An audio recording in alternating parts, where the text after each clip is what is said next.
ಇನ್ನು ದರ್ಶನ್ ಶೂಟಿಂಗ್ ಆರಂಭ ಮಾಡಿದ್ದಾರೆ, ಒಳ್ಳೇದಾಗ್ಲಿ. ನಾನು ಏನು ಅನ್ನೋದು ದರ್ಶನ್ಗೆ ತುಂಬಾ ಚೆನ್ನಾಗಿ ಗೊತ್ತು. ದರ್ಶನ್ ನಾನು ಯಾವ ಸ್ಥಾನದಲ್ಲಿ ಇಟ್ಟಿದ್ದೀನಿ ಅದೇ ಸ್ಥಾನದಲ್ಲಿ ಈಗಲೂ ಕೂಡ ಮುಂದುವರಿಸ್ತಾ ಇದ್ದೀನಿ. ದರ್ಶನ್ ಏನು ಅಂತ ನನಗೂ ಕೂಡ ಗೊತ್ತಿದೆ. ಈಗ ಒಳ್ಳೆ ಕೆಲಸ ಆರಂಭ ಆಗಿದೆ. ಸೊ ಹಾಗಾಗಿ ಅವ್ರಿಗೆ ಒಳ್ಳೇದಾಗ್ಲಿ ಅಂತ ನಾನು ವಿಶ್ ಮಾಡ್ತೀನಿ. ಜೈಲಿನಿಂದ ಬಂದ ದರ್ಶನ್ ಭೇಟಿ ಸಾಧ್ಯವಾಗಿಲ್ಲ ಅಂತ ಕೂಡ ಸುಮಲತಾ ಅಂಬರೀಶ್ ಅವರು ಹೇಳ್ಕೊಂಡಿದ್ದಾರೆ. ಅದರ ಬಗ್ಗೆ ನಾನು ಏನನ್ನೂ ಕೂಡ ಹೇಳಲಿಕ್ಕೆ ಬಯಸೋದಿಲ್ಲ, ಯಾಕಂದ್ರೆ ಅದನ್ನ ಪರ್ಸನಲ್ ಆಗಿ ಇಡೋದಕ್ಕೆ ಬಯಸ್ತೀನಿ ಅಂತ ಪಬ್ಲಿಕ್ ಟಿವಿಯ ಜೊತೆಗೆ ಮಾತನಾಡೋ ಸಂದರ್ಭದಲ್ಲಿ ದರ್ಶನ್ ಅವರ ಶೂಟಿಂಗ್ ಆರಂಭ ಆಗಿರೋದ್ರ ಬಗ್ಗೆ ಶುಭ ಕೋರಿದ್ದಾರೆ. ಜೊತೆಗೆ ಅವರಿಬ್ಬರ ನಡುವಿನ ಭೇಟಿ ಇತ್ತೀಚಿನ ದಿನಗಳಲ್ಲಿ ಆಗ್ತಾ ಇಲ್ವಾ ಅನ್ನೋದರ ಕುರಿತಾಗಿಯೂ ಕೂಡ ಅವರು ಮಾತನಾಡಿದ್ದಾರೆ. ಆದರೆ ಡಿಟೇಲ್ಡ್ ಆಗಿ ಯಾವಾಗ ಭೇಟಿ, ಏನಾಯ್ತು, ಭೇಟಿ ಮಾಡಿದ್ರಾ ಇಲ್ವಾ, ಇದು ಯಾವುದರ ಬಗ್ಗೆನೂ ಅವ್ರು ಹೇಳಲಿಕ್ಕೆ ಇಷ್ಟಪಟ್ಟಿಲ್ಲ. ಮತ್ತಷ್ಟು ಮಾಹಿತಿ ಕೊಡ್ತಾರೆ ನಮ್ಮ ಪ್ರತಿನಿಧಿ ಭಾರತಿ.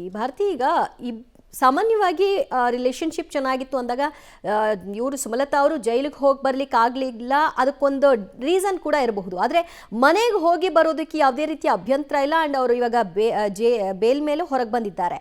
ಹೀಗಿದ್ದಾಗ ಅವರ ಭೇಟಿ ಆಗಿದೆಯಾ ಇಲ್ವಾ? ಒಂದು ವೇಳೆ ಆಗಿದ್ದಿದ್ರೆ ಅದರೊಂದು ಪೋಸ್ಟ್ ಆದರೂ ಬಂದಿರ್ತಿತ್ತಲ್ವಾ ಭಾರತಿ? ಖಂಡಿತವಾಗಲೂ. ಯಾಕಂದರೆ ದರ್ಶನ್ ಅವರು ಬೇಲಿಂದ ಹೊರಗೆ ಬಂದ ಮೇಲೆ ಅನೇಕರು ಅವರನ್ನು ಭೇಟಿ ಮಾಡಿದ್ರು.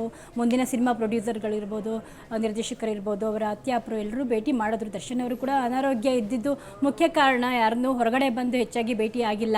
ಆದರೆ ಸುಮಲತಾ ಹಾಗೂ ದರ್ಶನ್ ಅವರ ಬಾಂಡಿಂಗ್ ಇದೆಯಲ್ಲ, ಅದು ಆ ಥರ ಅಲ್ಲ. ಆ್ಯಕ್ಚುಲಿ ತಾಯಿ ಮಗನ ಸಂಬಂಧದ ರೀತಿ ಇತ್ತು.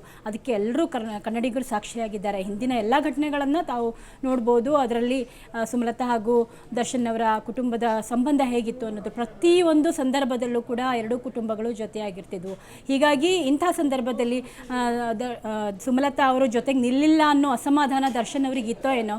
ಹೀಗಾಗಿ ದರ್ಶನ್ ಅವರು ಜೈಲಿಂದ ಹೊರಗೆ ಬಂದ ಬಳಿಕ ಅನೇಕರನ್ನು ದೂರ ಇಟ್ಟಿದ್ರು ಅಂತ ಮಾತು ಕೇಳಿ ಬರ್ತಾ ಇದೆ. ಹತ್ರ ಯಾರಿದ್ರು ಯಾರಿಲ್ಲ, ತನ್ನ ಆಪತ್ಕಾಲದಲ್ಲಿ ಯಾರೆಲ್ಲ ಸಹಾಯ ಮಾಡಿದ್ರು, ಯಾರು ನಮ್ಮ ಜೊತೆಗಿದ್ರು, ಅವರ ಜೊತೆಗೆ ಮಾತ್ರ ಅವರು ನೆಕ್ಸ್ಟ್ ಇನ್ನು ಸಂಬಂಧನ ಕಂಟಿನ್ಯೂ ಮಾಡೋದಕ್ಕೆ ಇಷ್ಟಪಡ್ತಿದ್ದಾರೆ ಅನ್ನೋ ಎಲ್ಲ ಮಾತು ಕೇಳಿ ಬರ್ತಿದ್ದು. ಈ ಹಿನ್ನೆಲೆಯಲ್ಲೇ ದರ್ಶನ್ ಅವರು ಅನ್ಫಾಲೋ ಮಾಡಿ 6 ಜನನ ಅನ್ಫಾಲೋ ಮಾಡ್ತಾರೆ.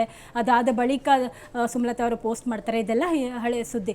ಆದರೆ ಈ ಸುದ್ದಿಗೆ ಸುಮಲತಾ ಅವರು ಸ್ಪಷ್ಟನೆ ಕೊಡೋದೇನೆಂದರೆ, ಇದು ಯಾವುದೂ ಅಲ್ಲ, ಅದೆಲ್ಲ ಜಸ್ಟ್ ವದಂತಿ ಅಷ್ಟೇ, ಕೋಇನ್ಸಿಡೆನ್ಸ್ ಅಷ್ಟೇ. ಅದನ್ನು ಈ ಸೋಷಿಯಲ್ ಮೀಡಿಯಾ ದೊಡ್ಡದು ಮಾಡ್ತಾ ಇರ್ಬೋದು, ಚರ್ಚೆ ಆಗ್ತಾ ಇರ್ಬೋದು, ಅದು ಯಾವುದಕ್ಕೂ ಆಸ್ಪದ ಇಲ್ಲ.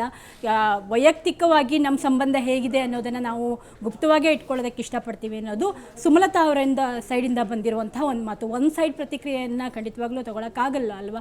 ದರ್ಶನ್ ಅವರು ನೆಕ್ಸ್ಟ್ ಏನು ಹೇಳ್ತಾರೆ, ಜೊತೆಗೆ ಈಗ ಸೋಷಿಯಲ್ ಪ್ಲ್ಯಾಟ್ಫಾರ್ಮ್ನಲ್ಲಿ ಇಬ್ಬರು ಯಾವಾಗ ಒಟ್ಟಿಗೆ ಕಾಣಿಸ್ಕೊಳ್ತಾರೆ, ಅಥವಾ ಒಂದು ಸಂದರ್ಭ ಎದುರಾಗ್ಬೋದಾ, ನಾಮಕರಣ ಅಂತ ಒಂದು ಸಂದರ್ಭ ಬಂದಾಗ ದರ್ಶನ್ ಅವ್ರನ್ನ ಆಮಂತ್ರಣ ಮಾಡ್ಬೋದೇನೋ, ಆ ಸಂದರ್ಭದಲ್ಲಿ ದರ್ಶನ್ ಅವರು ಬರ್ಬೋದೇನೋ ಅಂತ.